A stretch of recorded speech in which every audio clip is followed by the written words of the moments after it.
Mateo 7:13. Y no nos metas en tentación, mas líbranos del mal, porque tuyo es el reino, el poder y la gloria por todos los siglos. Amén.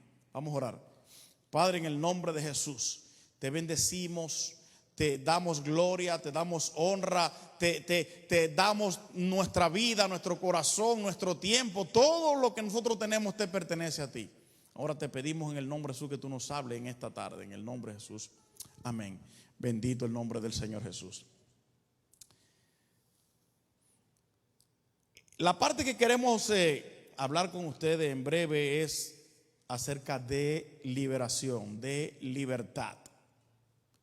Hay muchas personas que nacieron, le tocó vivir épocas duras en su vida. Y todavía hoy en el mundo existe la esclavitud. Hay muchos países árabes, países del Medio Oriente y aún aquí todavía, aunque tú le pagues a una persona y haga un trabajo fuerte y no estás pagando lo que debes de pagar, eso se llama esclavitud. Tú estás esclavizando a una persona. Entonces, ¿qué es lo que sucede con este versículo que leíamos? Dios está interesado que nosotros seamos ¿cómo? Libres. En la oración Jesús nos enseñó que debemos de pedirle al Señor de esta forma: líbranos del mal. Y hay veces que las personas sí se acostumbran a la esclavitud espiritual, a la esclavitud física y no quieren ser libres hasta que ya no pueden aguantar más y en un momento o se mueren o claman o algo sucede. El pueblo de Israel estuvo oprimido, estuvo esclavo por más de ¿cuánto? De 400 años. Exactamente fueron 430 años en Egipto. ¿Saben la historia esta? Cómo Dios bendijo a Jacob. Y Jacob tuvo 12 hijos. Uno de los hijos fue vendido como esclavo. Exactamente. Este que fue vendido como esclavo tenía una mente no de esclavo, sino una mente de señor. Una mente de príncipe, una mente de hijo de Dios. A él lo esclavizaron, lo vendieron a Egipto por celo. Sus hermanos lo vendieron. Y entonces, donde quiera que llegaba José, como su mente estaba libre, todo lo que tocaba se convertía en bendición. Lo llevaron a casa de Potifar, uno de los principales funcionarios del rey o del faraón de Egipto. Y en aquel lugar, aquella casa prosperó económicamente, físicamente, materialmente, porque el hombre tenía una mente libre. Dios empezó a tratar con él desde siendo muy pequeño. Empezó a tener revelaciones, Dios empezó a darle sueños, Dios empezó a tener un trato muy especial con él. Y él dijo: oh, yo no quiero ser como mis hermanos. Él no se conformó en ningún momento. Él dijo: yo no voy a ser un pastor de ovejas, yo no voy a ser un nómada. Y cada vez que él tenía un sueño, una revelación, este sueño y esta revelación iba subiendo cada vez más. De tal forma que en uno de los últimos sueños, que fue el que lo llevó al destierro, a la esclavitud, fue lo siguiente: él veía 11 estrellas, el sol y la luna postrados desde delante de él. ¿Quién eran las 11 estrellas? Sus 11 hermanos. ¿Quién era la luna y el sol? Su papá y su mamá.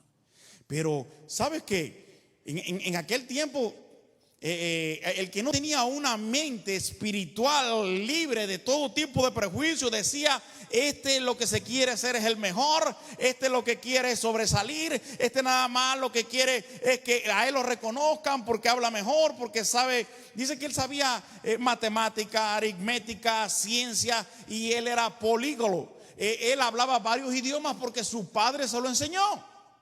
Entonces ya sus hermanos empezaron a tener envidia, y no solamente envidia, odio, y empezaron a rechazarlo y lo vendieron a Egipto. Y le hago esta historia para que ustedes vean cómo después que estando en Egipto, que él pasa todo eso de la casa Potifar, el diablo le vuelve a preparar otra trampa y va a la cárcel entonces. Pero cuando llega a la cárcel aquella empieza a cambiar, a transformar, porque el problema es que él podía estar preso en medio de una celda, en medio de un calabozo, pero su mente estaba libre. Había una libertad grande en él. Y la cárcel comenzó a prosperar. Y él empezó a enseñar a los presos conducta, moralidad, la palabra de Dios. Las personas empezaron a darse cuenta que él era diferente. Y Dios se le revela en medio de un calabozo de nuevo. Y Dios le habla. Y saben la parte que sucedió entre el panadero y el copero del rey, cómo se cumplió y cómo Dios lo saca de siendo un esclavo, y no solamente un esclavo, siendo un extranjero, un hombre que no era de esta tierra, lo saca de esta mazmorra, de esta cárcel, y lo pone señor de Egipto. El faraón le dijo: tú vas a tener la misma autoridad que yo. Lo que tú digas va a ser. No se te va a contradecir. Solamente que yo estaré en el trono así. Pero lo que tú digas está bien hecho y ya. Bueno, este hombre con su mente bien abierta, bien espiritual, bien espontáneo, bien decidido. Este hombre que tenía a Dios sobre todas las cosas, con una santidad tan grande que no quería fallarle a Dios ni en palabra, ni en hecho, ni en pensamiento, muere. Wow. Y al morir él, ¿qué es lo que sucede? Mueren con él sus ideas, sus pensamientos, su progreso, su libertad, y aquellas personas que estaban allí alrededor de él, que se llamaba la tierra de Gosén. Era una tierra que había prosperado, que materialmente era muy fructífera aquella tierra. Muere una generación, muere 2 generaciones, 3, hasta que llega al poder un faraón que no conoció a José. ¿Y qué sucede? Los hace a los hebreos, los hace como esclavos. Pero miren, de ellos ser esclavos hasta ser libres con mano poderosa que Dios usó a Moisés, pasaron 430 años. ¿Le parece bastante eso, verdad?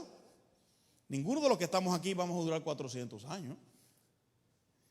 Y mira, hoy se cumple aquí en Estados Unidos de América 245 años exactamente, cuando el 4 de julio de 1776 se proclamó la libertad de los Estados Unidos sobre los británicos. Imagínate, la mitad de lo que estuvo Israel preso. Entonces, una de las cosas que el Mesías sería enviado dice que a dar libertad a las personas que estaban oprimidas, que estaban presos, a sacarlos ¿de dónde? De la cárcel. Pero no se está refiriendo a una cárcel física, porque si una persona cometió un delito, tiene que pagar por ese delito, ¿o no? Ahora, él pagó por los delitos que habíamos cometido nosotros. Estamos hablando en el espíritu. Aquella persona que era mentirosa, aquel que era blasfemo, aquel fornicario, el hechicero, el idólatra, etcétera, etcétera. Todo tipo de pecados que Dios aborrecía, Jesús lo pagó. Él pagó. Él pagó para que nosotros fuéramos libres. Y yo quisiera que fuéramos ahora también a Juan 17:15. Mira lo que dice Juan 17:15. Bendito el nombre del Señor. Bueno, Juan 17:15 era la oración que el Señor estaba haciendo antes de ascender, y le dijo: Padre, no te pido que lo quites del mundo, sino que los libres. De nuevo usa la palabra Jesús, libre del mal. Una de las cosas que tenemos que tener presente es que Dios nos llamó a ser libres de todo tipo de azote del diablo. Existían en esos tiempos, en el tiempo de Jesús, y hoy todavía existe, posesión satánica, perturbación. Y había también aquellas personas que no eran poseídas ni estaban perturbadas, sino aquellas personas que eran usados por los demonios. Y dice que eran llevados delante del Señor aquellos que tenían espíritus inmundos y eran libres en aquel momento. Estuve buscando en esta semana la palabra libertad o libres. ¿Para qué le voy a decir? La Biblia tiene tanto, está hablando de cientos de versículos. Libre, libertad, liberación, etcétera. Desde Génesis hasta Apocalipsis esa palabra aparece mucho, y es que Dios no quiere que seamos oprimidos. Jesús vino a traer libertad, Jesús vino a traer paz. Y yo hablaba hace poco con un pastor que le daba una mala exégesis al versículo ese donde dijo Jesús: yo no he venido a traer paz, sino he venido a traer disensión, a traer odio, guerra. Miren, eso no lo que vino a traer Jesús. Jesús vino a traer vida, y vida en abundancia, y en Él no hay contradicción, porque Jesús lo que quiso decir que por su nombre, por creer en Él, por seguirle en Él, nos vamos a buscar la enemistad. No es por culpa nuestra, sino porque las personas no comparten nuestros criterios. Pero Jesús no es un Señor que venga a traer división, ni que venga a traer burla, ni que venga a traer esclavitud. No, ahí lo decía. Vamos a buscar en Juan capítulo 8, versículo número 32. Miren, Juan 8:32 dice de esta forma. Bendito el nombre del Señor. Dice: y conoceréis la verdad, y la verdad os hará, ¿cómo? Libres. Ahora, hay que conocer primero la verdad. No es conocer una historia, no es conocer un mito, no es conocer una doctrina, ni conocer una religión, ni conocerte de memoria cualquier libro, whatever, lo que sea. Hay que conocer la verdad. ¿Y quién es la verdad? Jesús dijo: yo soy la verdad. Si conocemos a Jesús, si vivimos con Él, si tenemos una relación, entonces vamos a ser libres en realidad. ¿Libres de qué? De prejuicios, de pensamientos, de pecado, de falta, de lo que sea, porque tenemos libertad en Jesús. Hemos decidido darle nuestra vida a Jesús. Y el único que rompe, el único que derriba, el único que trae liberación a la mente afligida, se llama Jesucristo. Pero nosotros tenemos que darle esa oportunidad de que Él venga. En Apocalipsis capítulo número 3, versículo número 20, Jesús le está hablando a una de las iglesias, y Él dijo: yo estoy a la puerta y llamo. Si alguno oye, eso si alguno llega a oírlo, por cierto, porque también está la sordera espiritual. Déjenme decirle, está la sordera espiritual. No es que Jesús en realidad esté hablando, sino que si tú sientes en tu corazón y quieres abrir la puerta, refiriendo al corazón, Él entrará. Él no va a entrar obligado. Él no va a agarrar a nadie por la mano. Él no va a agarrar a nadie por el pie, ni lo va a tirar de cabeza ahí, porque poder tenía para eso, y lo demostró aún estando en la cruz. Cuando Jesús clamó: Elí, Elí, lama sabactani, y dijo: consumado es. Después dice que hubo un terremoto, se hizo oscuridad, el velo del templo se rasgó, muertos resucitaron. Aún en la cruz estaba haciendo milagros. Wow, es algo increíble. Es más, Él sabía que lo que venía para Él era agonía, era tribulación en las próximas horas. Y cuando estaba allí en Getsemaní, que vino la turba aquella grande preguntando, Él le dijo: ¿a quién buscan? Así le dijo. Y todavía le responden los fariseos, los saduceos, los guardias del templo, y toda esa turba que iba a buscar a Jesús para crucificarlo. Le dijeron a Jesús, y Él dijo: ¿qué dijo? Yo soy. ¿Y qué le pasó a esta persona? Retrocedieron y se cayeron. Ahí ocurrió. Quiere decir que y los muy tontos no se dieron cuenta cómo esa multitud, cómo todo ese gentío cayó al suelo. Claro, si estaban delante del autor y consumador de la fe, que el que levanta, el que pone en alto, el que quita, el que rompe, el que abre, el que cierra, el que todo fue hecho por medio de Él. Por medio de Él, no para. Y dice: y para Él. Y no se daban cuenta. Y están viendo que lo están crucificando. Y en el medio de la crucifixión ocurren milagros. No fue un eclipse lo que ocurrió. Eran alrededor de las 3 de la tarde. Se hizo literalmente de noche. ¿Sabe lo que es eso? De noche. Y algunos se asustaron cuando Él clamó a Dios. Cuando él expiró y dijo consumado es, y dijo Padre perdónalos porque no saben lo que hacen. Dice que hubo un terremoto que quebró las murallas de Jerusalén. El templo le rasgó a la mitad el velo, y muertos resucitaron, ocurrieron grandes cosas. Y aún hasta los soldados decían, este en verdad era el Hijo de Dios. Entonces él no tenía necesidad en realidad de que nadie lo protegiera.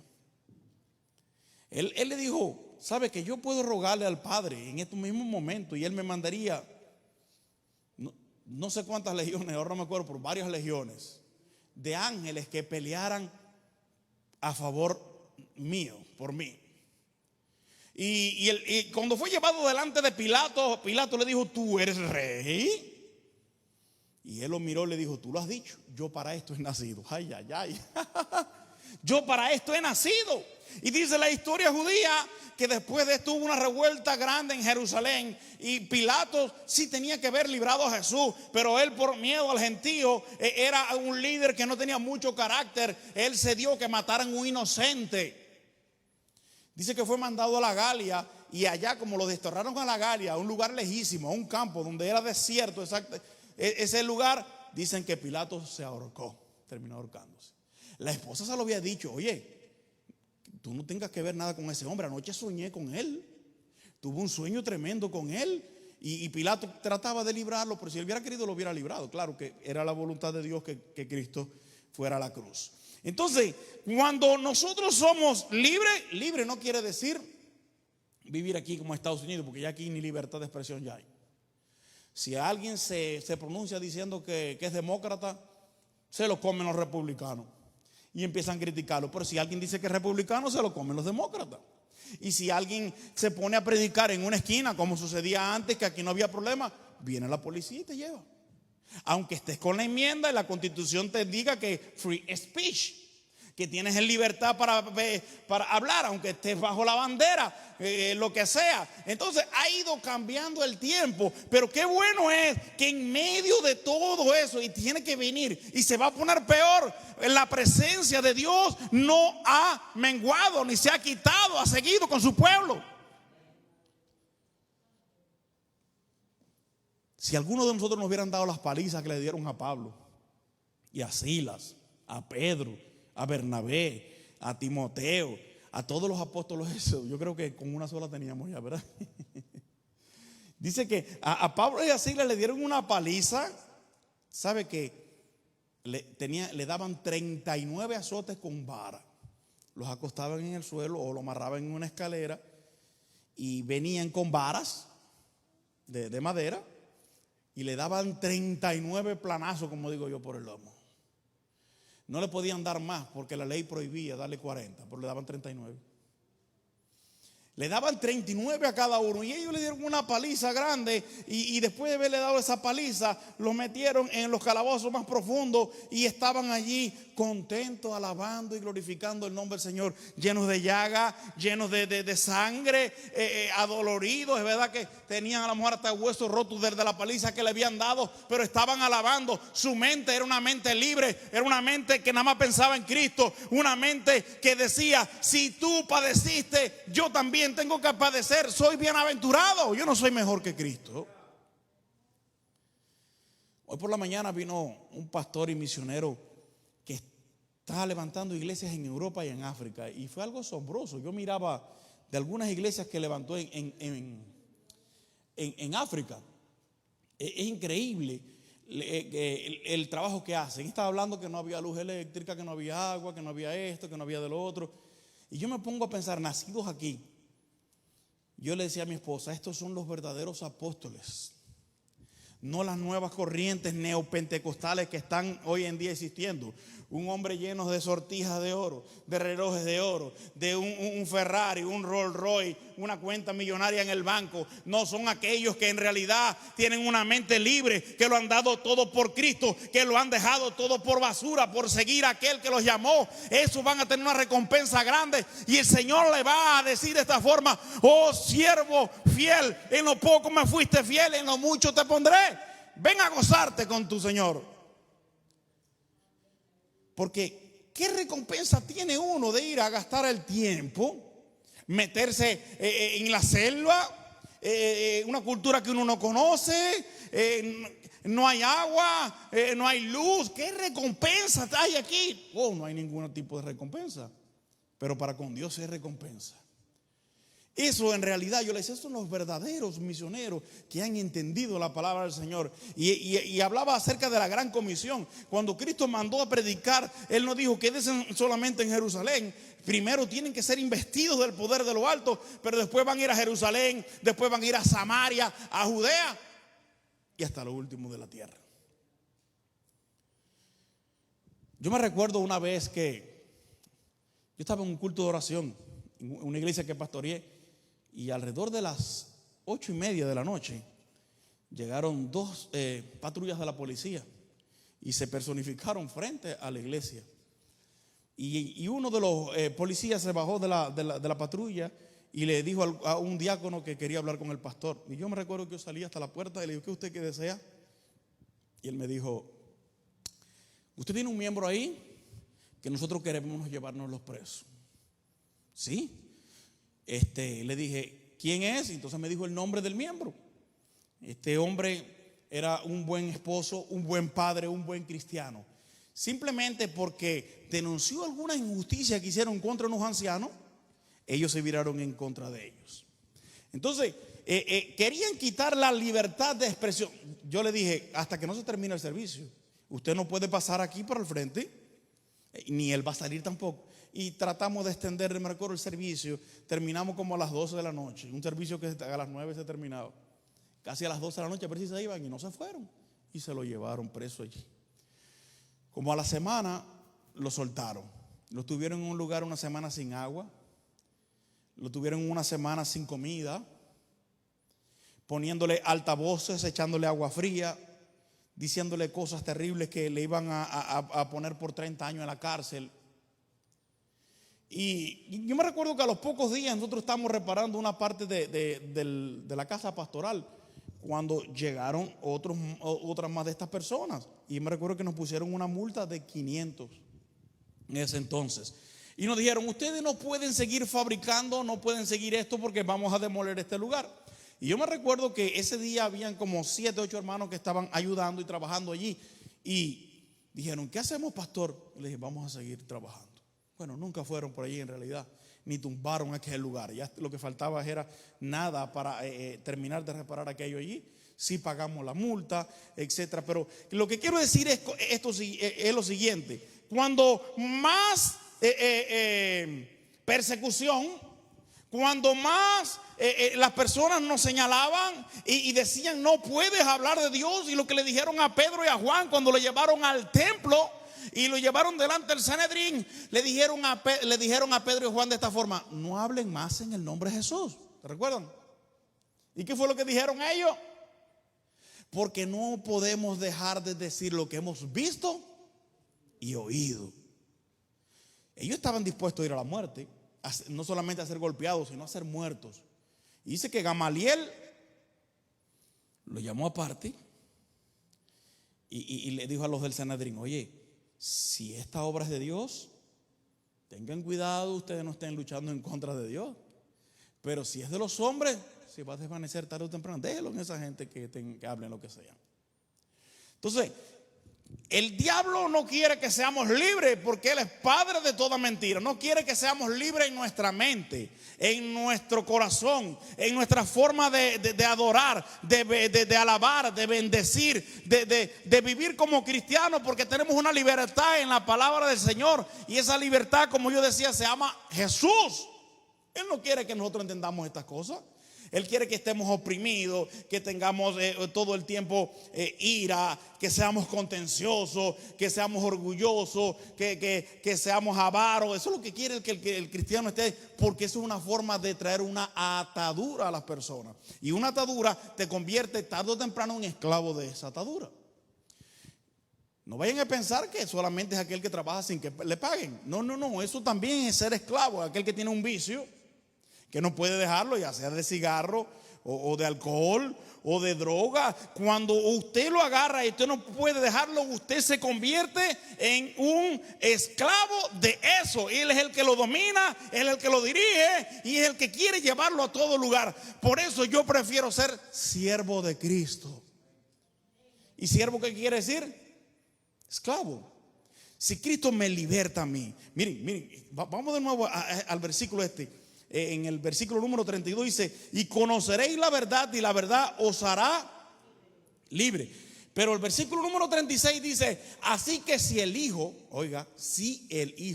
os libertare, seréis verdaderamente libres. Aleluya, santo el nombre del Señor. Seremos verdaderamente libres. Y es una libertad ya de pensamiento, de idea, de que no hay prejuicio, que la presencia del Señor es lo que está siempre reinando en las mentes y en los corazones de uno. Que tenemos ataques, todo el ser humano tiene ataques, y los cristianos tenemos más todavía. Ataques exteriores, ataques interiores, pensamientos, pero rápidamente reconocemos y vamos a la palabra y oramos y buscamos el rostro del Señor y pedimos misericordia, como Jesús dijo en el Padre Nuestro: líbranos del mal.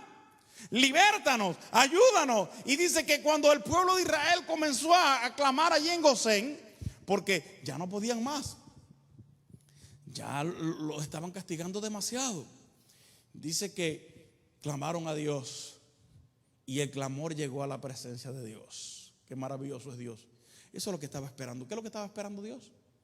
Que oraran, que clamaran, que reconocieran al Dios de Abraham, de Isaac, de Jacob, de José, de sus antepasados. Es lo que estaba esperando eso. Él no los obligó, él pudo liberarlos antes, pero dice que hasta que se humillaron y clamaron, y entonces Dios levantó un libertador llamado Moisés. Y Moisés los sacó de esa tierra con manos fuertes. Plagas de granizo, plagas de mosca, plagas de sangre en el agua, muerte de los primogénitos, piojos, sarnas y qué sé yo. ¿Cuántas plagas fueron? 10 plagas que cayeron allí en Egipto. Y al final los egipcios fueron abochornados, y en el medio del mar Rojo perecieron, que iban persiguiendo a Dios. Entonces, cuando Dios liberta, Dios te liberta de una y por todas. Cuando yo me convertí al Señor, unos días de haberme convertido al Señor, había un mago, un brujo, un hechicero, yo no sé ni qué lo que era. Yo sé que era un tipo que daba asco entrar a un cuarto que él tenía detrás de su casa. Ojos de animales en las paredes, tarros de animales, cabezas de no sé qué, ollas con sangre y qué sé yo. Yo había estado una vez ahí, porque mi mamá me llevó en ese entonces, nosotros no conocíamos al Señor, y me llevó a aquel lugar. Y él dijo: no, si él lo que necesita es meterse en la brujería y meterse en esto, lo otro. Gracias al Señor que nunca me metí. Gracias al Señor que Jesús llegó a tiempo, que alguien me predicó, que alguien me invitó a la iglesia, que yo accedí a ir a Jesús, y Él vino y rompió las cadenas, se rompió los muros, y pude dormir y vivir en paz y tener una nueva vida. Porque dice la palabra del Señor en 2 de Corintios 5:17: de modo que si alguno está en Cristo, las cosas viejas pasaron y aquí todas son hechas nuevas.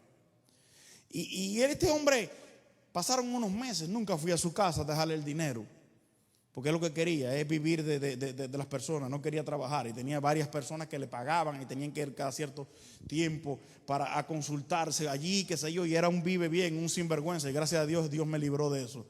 Me lo encontré un día y me dijo: nunca fuiste a la casa, tienes que ir, porque tú tienes algo grande. Y yo escuchándolo, ya llevaba como 3 meses en el evangelio, quizá un poquito más, y yo escuchándolo: oh, sí, es verdad que tengo algo grande. Yo te lo estoy diciendo que tienes algo grande. Sí, yo tengo algo grande, algo maravilloso, algo, sí, yo lo veo. Y le dije: yo lo que tengo es la presencia del Dios de Israel. Yo me acepté a Jesucristo como único y suficiente Salvador, y ahora le sirvo. Y él me dijo: vas a la iglesia, te vas a volver loco. Le dije: no, tú eres el que estás loco, y te digo que vengas a Cristo, porque andas en malos pasos, para que el Señor te saque de las tinieblas a su luz.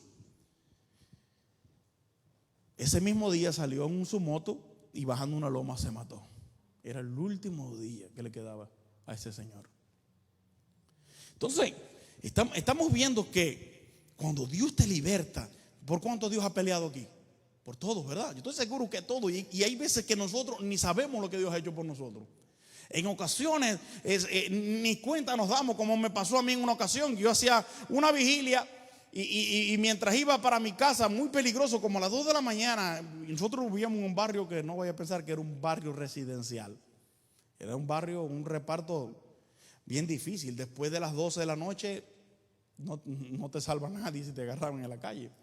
Y ese día yo vi unas personas que estaban usando drogas y eran bien malos estas personas, y los vi de lejos y dije: Señor, cúbrame con tu manto, que tus ángeles vayan conmigo. Y pasé por delante de ellos y no me dijeron nada.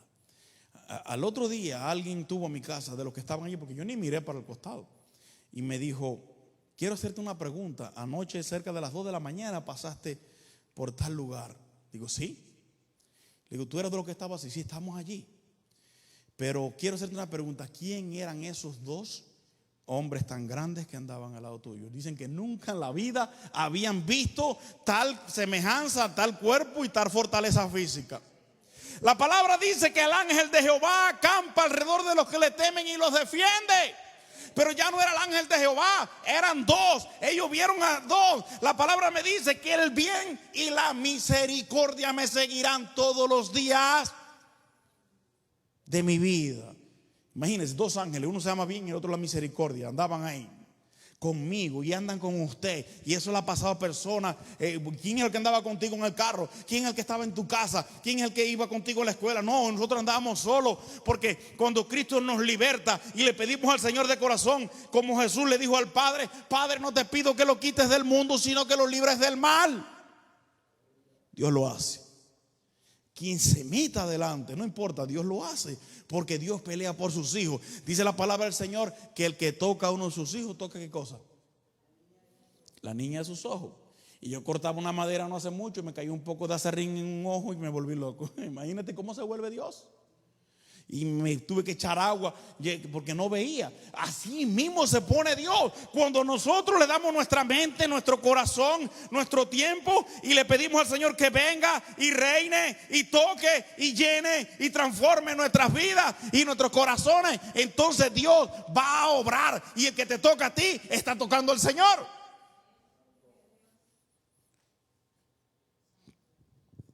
Aquel brujo llamaba, ¿cómo que se llamaba? Simón, ¿no? Que le ofreció a dinero hasta a Pedro, y Pedro le dijo: perezca tú y tu dinero, porque el don de Dios no se compra. Entonces, ¿qué es lo que sucede? Las cosas de Dios son gratis. ¿Será por eso que las personas no lo creen? Porque son gratis. Yo he visto tantas personas de pagar, estoy hablando literalmente miles y miles y miles para hacerse santo. Y la única forma de ser santo es orando, es buscando, viviendo una vida delante del Señor, leyendo la palabra, asistiendo a la iglesia. Es la única forma, porque sin santidad sí nadie verá a Dios. Pero aunque tú te vistas de blanco o de amarillo o de rojo, no te hace santo. Lo único que te hace santo y redimido es vivir una vida delante del Señor consagrada. Es lo único. Pero en mi país yo veo personas gastar 20,000 con una pobreza tremenda. Yo no sé de dónde sacan 30,000. Yo tuve un joven que me estuvo visitando a la iglesia que ya había pagado más de 35,000 para hacerse santo. Y en ese tiempo él se convirtió empezó a visitar la iglesia y Dios le quita el velo. Y el hombre fue para allá y le dijo a aquel hechicero, todavía no estaba convertido, pero le dijo al hechicero, cuando se dio cuenta que lo estaban estafando, dijo: me busca los miles esos que yo te dije, si no te vuelo la cabeza. Y el hombre le dijo: yo no puedo buscarte porque ya se lo llevaron los santos. Y él agarró un machete y empezó a tumbarle la cabeza a todos los ídolos que estaban allí. Le acabó con aquello, y el muchacho le acabó.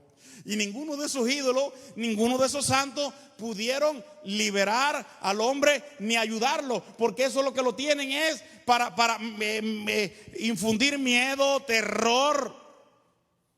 Aquí está mi papá, que nosotros podemos hacer un diario, de cada día, cuántos altares nosotros rompíamos. estivas. Eran hermanos que en bicicleta, que con sacos, con aquellos costales llenos de todo tipo de hilos, de cruces, de palos, de no sé qué sé yo, qué sé cuándo, los rompíamos. Porque cuando Jesús llega, todo cambia. Cuando Jesús llega, todo es transformado. Cuando Jesús llega, todo es libertad. Hay liberación y hay unción, pero tiene que llegar a Jesús. No tiene que llegar el humano ni el hombre. Jesús es el único. Ese es el único. Y aquellos barrios, yo me recuerdo que eso era diario, no dábamos abasto, teníamos que llamar a otros hermanos para que nos ayudaran. Hoy no podemos porque íbamos diarios, rompíamos altares y personas que venían de las tinieblas a la luz, y entonces eran libres. Y estas personas decían: ahora sí veo, como dijo Bartimeo, antes yo era ciego, pero ahora veo la luz. Esa es la libertad que trae Jesús. No es la libertad de un país, ni la libertad de expresión, ni la libertad de un partido religioso, ni la libertad de una iglesia. La libertad que hay en Jesús para ser hijos de ellos. Esa es la libertad grande que nosotros tenemos. Bendito el nombre de Jesús. Así que vamos a alabar y glorificar el nombre del Señor y gócese, porque tenemos un Dios grande. Amén.